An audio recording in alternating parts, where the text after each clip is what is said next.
আসসালামু আলাইকুম সুপ্রিয় শিক্ষার্থীবৃন্দ। তো আজকের আমাদের এই ক্লাসটিতে আমরা শিখব অষ্টম শ্রেণী গণিতের চতুর্ভুজ। তো এটা হচ্ছে আমাদের চ্যাপ্টার 8 অর্থাৎ অষ্টম অধ্যায়ের তো চতুর্ভুজ।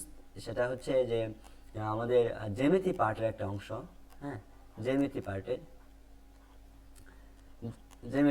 তো জ্যামিতি যেহেতু আমাদের জ্যামিতি পার্টের এবং এটা আমাদের মেনলি উপপাদ্য, এই অধ্যায়টা আমাদের উপপাদ্য থাকে এবং সম্পাদ্য থাকে যদিও।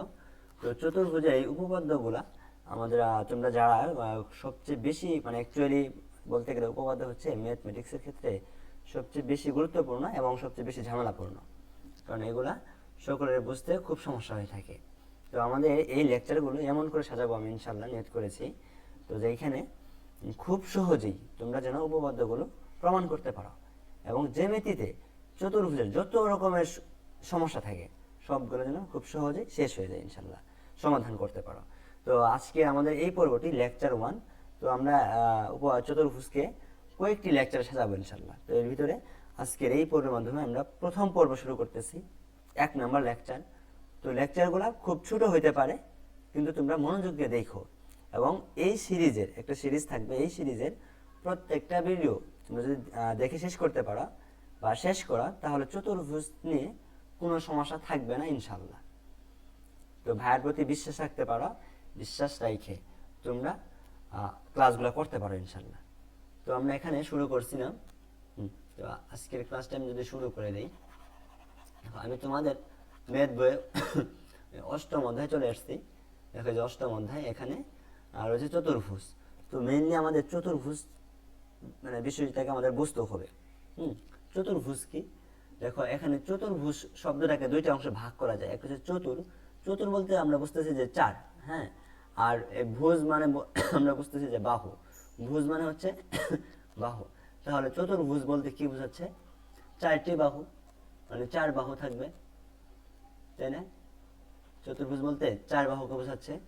দেখো 4 বাহু বলতে আমরা কি বোঝাচ্ছি, আমি যদি একটু তোমাদেরকে ভালোভাবে দেখাই, দেখতে পারবে এখানে।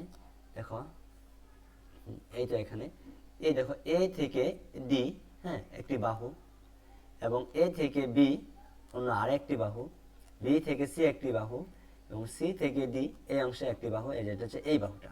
তো টোটাল বাহু কয়টি? একটি, দুইটি, তিনটি, চারটি। তো এখানে কিন্তু 4টি বাহু। এই 4টি বাহু ধারা যে আবদ্ধ একটা ক্ষেত্রফল, এই যে আবদ্ধ একটা জায়গা, এই জায়গাটুকু বলতেছে যে চতুর্ভুজ, বা এই জায়গার পরিমাণকে বলে চতুর্ভুজ ক্ষেত্র। এবং এই যে যেই অঙ্কনটা হইলো এটা হচ্ছে আমাদের চতুর্ভুজ, মানে যার 4টি বাহু রয়েছে, যে একটা বাহু, দুইটা বাহু, তিনটি বাহু এবং 4টি বাহু। ঠিক আছে? তো তোমাদের যদি একটু দেখা যায় চতুর্ভুজ বলতে কি বোঝাচ্ছে, যে 4টি রেখাংশ দ্বারা আবদ্ধ চিত্র একটি চতুর্ভুজ। দেখছো এটা একটা চিত্র না? এই চিত্রটা কি? 4টে রেখাংশ আছে। রেখাংশ বলতে কি? আমি তোমাদের জ্যামিতির একটা বেসিক ক্লাস নিয়েছিলাম। তো যেখানে রেখা কি, রেখা কি, রেখা, রেখাংশ, রশ্মি, কোণ, সমকোণ, সূক্ষ্মকোণ, স্থূলকোণ, পুরকোণ, সম্পূরক কোণ, বিপ্রতীপ কোণ, এরপরে হচ্ছে যে প্রবৃদ্ধি কোণ। তো এরকম জ্যামিতি যেগুলো বেসিক আলোচনা, একদম বেসিক আলোচনা, কর্ণ কি, তো ওই ক্লাসগুলো আমাদের একটা ক্লাস নিয়েছিলাম। তো তোমরা যারা ওই ক্লাসটা দেখো নাই বা তোমরা দেখতে চাও তো দেখো, কিন্তু আজকের ক্লাস ওই ক্লাস না দেখে যে আজকের ক্লাস বুঝবে না, বিষয়টা এরকম না।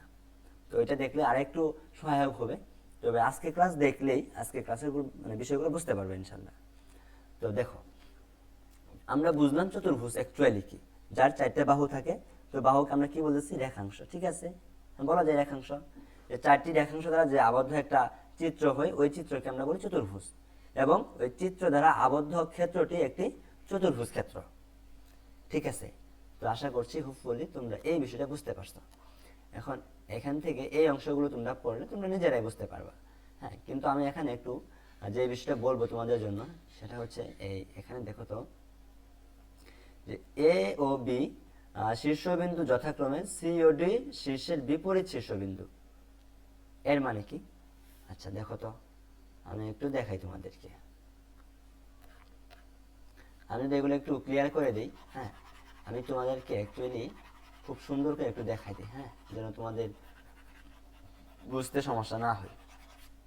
দেখো আমি যদি পুরোটুকু একটু পড়ে পড়ে দিই, হ্যাঁ, মানে গ্যাপ না দিই, গ্যাপ না দিয়ে পুরোটুকু পড়ে দিই। দেখো তো এখানে কি বলতেছে, বলতেছে এ বি সি ডি বিন্দু চারটি যে কোনো তিনটি সমরেখ নয়। অর্থাৎ এই যে এ, এখানে বি, এখানে সি এবং ডি, এই চারটি বিন্দু যে কোনো তিনটি সমরেখ নয়। এখন বলবা যে ভাই সমরেখ কি? হ্যাঁ, সমরেখ কি? দেখো এটা আমার একটা রেখা। হ্যাঁ, এই রেখায় ধরো যে কোনো তিনটি বিন্দু থাকতে পারবে না। ধরো এ, এই যে এ পয়েন্টে একটা বিন্দু আছে না, এটা এ বিন্দু, এই বিন্দুটা কি? বি বিন্দু, এই বিন্দু হচ্ছে সি বিন্দু এবং ডি পয়েন্টে যে বিন্দুটি সেটা হচ্ছে ডি বিন্দু। তাহলে টোটাল বিন্দু কয়টি হলো? তো এইগুলাকে চারটি বিন্দু এবং এই বিন্দুকে বলে শীর্ষ বিন্দু। কি বলে? কারণ কি, এই যে একটা রেখাংশ বা বাহু এবং এইটা মানে রেখাংশ বা বাহু, এদের কি একদম শীর্ষে এই বিন্দুটা না, এক প্রান্তে, তো এদেরকে বলে শীর্ষবিন্দু। তো এই শীর্ষবিন্দু টোটাল কয়টা? একটা চতুর্ভুজের জন্য চারটি শীর্ষবিন্দু থাকে টোটাল। এই চারটা শীর্ষবিন্দুর যে কোনো তিনটি শীর্ষবিন্দু একই সরল রেখার উপর থাকতে পারবে না। কারণ কি, এই দেখো তো, এই থেকে ডি, এইটা কি একটা বাহু না? তো এটাকে বলে আমরা একটা সরল রেখা না, সোজা হয়েছে না? যেই রেখাটা সোজা থাকে সেগুলোকে বলে সরল রেখা। এবং সরল রেখার বিপরীতে থাকে বক্ররেখা। ওটা কি? যে রেখাগুলো এই যে আঁকা বাঁকা থাকে এগুলা কি? এটাকে বলে বক্ররেখা এবং এটাকে বলে সরল রেখা। তো দেখো তো, এই সরল রেখার উপরে দুইটা বিন্দু না, একটা এই বিন্দু, অন্যটি ডি বিন্দু, তাই না? তাই বলছে যে দুইটা বিন্দু আছে। আবার এই সরল রেখা এ থেকে ডি, এখানেও কিন্তু দুইটা বিন্দু, একটা এই বিন্দু, অন্যটি বি বিন্দু। তো অনুরূপভাবে প্রত্যেকটা সরল রেখার উপর কি দুইটা করে বিন্দু, এই ডি আর সি সরল রেখায় একটা সি বিন্দু রয়েছে, একটা ডি বিন্দু রয়েছে। বুঝছো? এখানে যদি তুমি অন্য একটা বিন্দু নাও, ধরো বি বিন্দুকে যদি এই রেখার উপরে রাখতা, তাহলে কি এটা চতুর্ভুজ হইতো না। বুঝছো? এইটাই বলছে যে বিন্দু চাইতে যে কোনো তিনটি সমরেখ নয়। তো সর্বোচ্চ একটা চতুর্ভুজ হইতে চারটা বিন্দু থাকলে তোমার যে কোনো দুইটা বিন্দু মানে সমরেখ হবে। যেমন এই যে একটা বিন্দু একটা বিন্দু, তো দুইটা বিন্দু যেহেতু একই রেখার উপর রয়েছে, তার মানে কি এই দুইটা বিন্দু সমরেখ বিন্দু। ঠিক আছে? তো হোপফুলি তোমরা বুঝতে পারছো যে সমরেখ কি। একটা রেখার উপরে যদি বিন্দুগুলো থাকে, ওই বিন্দুগুলোকে পরস্পর সমরেখ বিন্দু। ঠিক আছে? তো আমরা পরে দেখি। দেখো এ বি, বি সি, এই যে এ থেকে বি এ বি এবং বি থেকে সি হচ্ছে বিসি, সিডি ও ডি এ রেখাংশ চারটি সংযোগে এ বি সিডি চতুর্ভুজ গঠিত হয়েছে। তার মানে এই যে এই রেখা, হ্যাঁ, এই রেখা এবং এই রেখার সংযোগে যে চতুর্ভুজ হয়েছে, বলছে যে এ বি বিসি সিডি ও ডি এ চতুর্ভুজটির চারটি বাহু। তার মানে কি, এ বি সি ডি যে চতুর্ভুজ হয়েছে এর চারটি বাহু কি কি? এ বি একটি বাহু, এই বাহু, বিসি অন্য একটি বাহু যেটা নিজ বরাবর বাহু, সিডি একটি বাহু যেটা এই বাহু, এবং ডি এ বা এডি এটা হচ্ছে এই বাহুটি। টোটাল চারটি বাহু মিলে এই চতুর্ভুজটি হয়েছে। পরে বলতেছে যে এ বি ও সিডি চারটি কৌণিক বিন্দু বা শীর্ষবিন্দু। এই যে এ শীর্ষবিন্দু, বি শীর্ষবিন্দু, এগুলোর কথা বলছে। পরে বলছে যে এ বি সি কোণ, অর্থাৎ কি বি কোণের কথা বলছে, মানে এই কোণটা। তো দেখো এখানে কোণ আকারে যেটি মাঝখানে থাকে, তো মেইনলি ওই কোণকে বোঝায়। যেমন এ বি সি কোণ না, তো তার মানে কি বি কোণকে বোঝাচ্ছে। আবার বি সি ডি কোণ, তার মানে কি সি কোণ মাঝে, তো এখানে সি কোণকে বোঝাচ্ছে, এই কোণকে। আবার সি ডি এ কোণ, তার মানে কি এ ডি মাঝে, তার মানে কি ডি কোণকে বোঝাচ্ছে। ও ডি এ বি কোণ, এই যে কোণ ডি এ বি, তার মানে কি এ কোণকে বোঝাচ্ছে, এই যে এই কোণটি। হ্যাঁ, চতুর্ভুজের চারটি কোণ। তো তোমরা বুঝছো কোণগুলা যাদেরকে কোণ ডিরেক্ট বলে সেটা কি মাঝে থাকে। তো দেখো এ ও বি শীর্ষবিন্দু যথাক্রমে সি ও ডি শীর্ষের বিপরীত শীর্ষবিন্দু। তার মানে কি, এটা একটা এ একটা শীর্ষবিন্দু, বি একটা শীর্ষবিন্দু, সি একটি শীর্ষবিন্দু। বলছে যে এ ডি, এ ডি ও বি সি, আচ্ছা সরি, এ ও বি শীর্ষবিন্দু, সি ও ডি শীর্ষবিন্দুর বিপরীত শীর্ষ। তার মানে হচ্ছে এ এবং বি এই দুইটা শীর্ষবিন্দু হচ্ছে সি ও ডি এর বিপরীত শীর্ষবিন্দু। অর্থাৎ এ এর বিপরীত হচ্ছে সি এবং বি এর বিপরীত হচ্ছে ডি। ঠিক আছে? তারপর আমাদের কি বলছে যে এ বি ও সিডি পরস্পর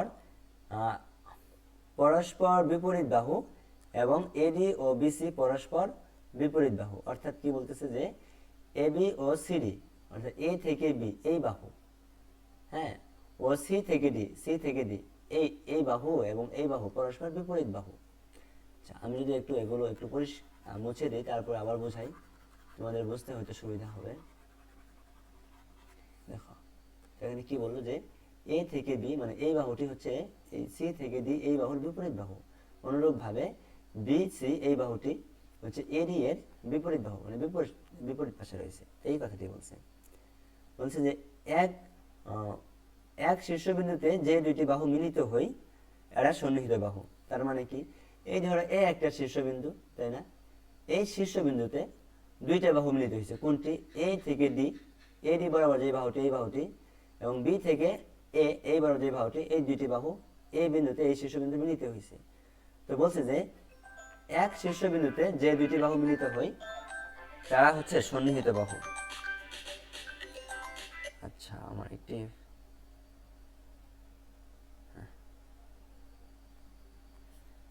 তো আশা করি তোমরা এই বিষয়টা মানে বুঝতে পারছো। তার মানে এই বাহু হচ্ছে এই বাহু সন্নিহিত বাহু, সন্নিহিত বাহু বোঝাটা খুবই গুরুত্বপূর্ণ। ঠিক আছে, তাহলে আমি যদি অনুরূপভাবে বলি যে ডি বিন্দুর এই ডি শীর্ষবিন্দুর সন্নিহিত বাহু কোনটি কোনটি? সন্নিহিত হচ্ছে এ ডি এবং ডিসি, এই বাহু দুটি হচ্ছে এই বিন্দুর সন্নিহিত বাহু।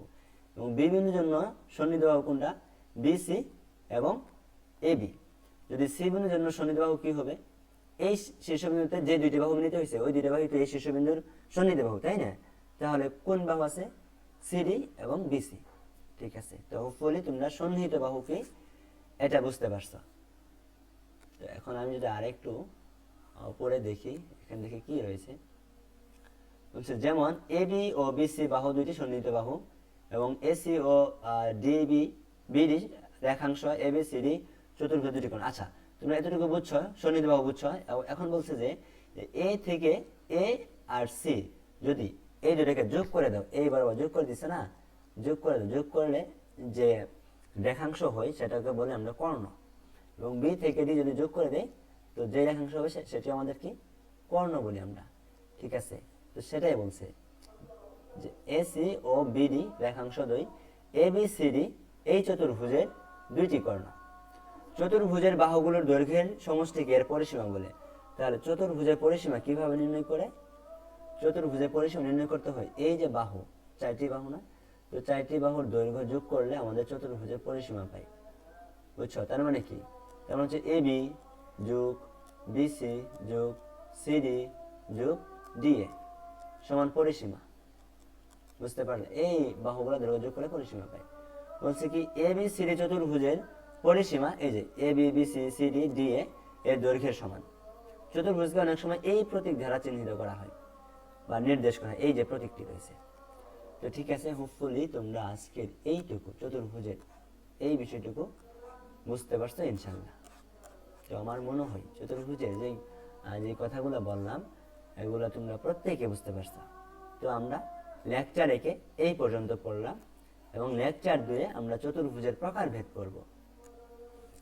লেকচার 2 আমরা চতুর্ভুজের প্রকারভেদ পড়ব। দেখো চতুর্ভুজের প্রকারভেদ আমরা পরবর্তী লেসনে পড়ব, কারণ কি এটা আমাদের একটা সিরিজ হবে, যেই সিরিজে চতুর্ভুজের একদম বস বানানো হবে। তোমরা শুধু ধৈর্য ধরে আল্লাহর হস্তে ভিডিওগুলো দেখবা, খাতা কলম নিয়ে বসবা, বই নিয়ে বসবা, মিলিয়ে মিলিয়ে দেখবা। তো ইনশাআল্লাহ আমি আশা করছি চতুর্ভুজে কারো কোনো সমস্যা থাকবে না সিরিজটি কমপ্লিট হওয়ার পর। তোমরা নিয়মিত ভিডিওগুলো দেখবা, প্রত্যেক দিন রাতে আমাদের ক্লাসগুলো সাবমিট করা হবে। তো ধন্যবাদ, আজকের এই পর্যন্তই থাক। তোমাদের যদি ক্লাসগুলো দেখে উপকারে আসে তাহলে তোমাদের বন্ধুদেরকেও জানিয়ে দিবে, তাদের কাছে শেয়ার করে দিবে। তো আমাদের সাথে যুক্ত থাকার জন্য তোমাদের সবাইকে ধন্যবাদ।